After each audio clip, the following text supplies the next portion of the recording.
అంటే హృదయము మార్చబడాలి.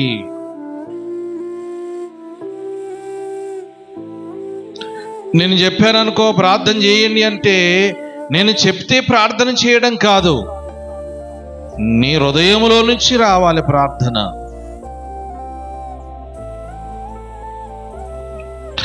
హృదయం యొక్క మనసు ఆయన వైపున తిరిగేటట్టుగా ఉండాలి.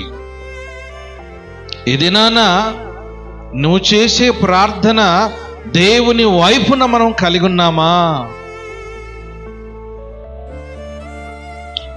నువ్వు ఎంచుకున్న స్థలము, నువ్వు కట్టుకున్న బలిపీఠము, అక్కడ ప్రార్థన చేస్తుండగా దేవుడు నీ ప్రార్థన వినాలి. నీ ప్రార్థన దేవుడు వినాలి. ఎందుకు?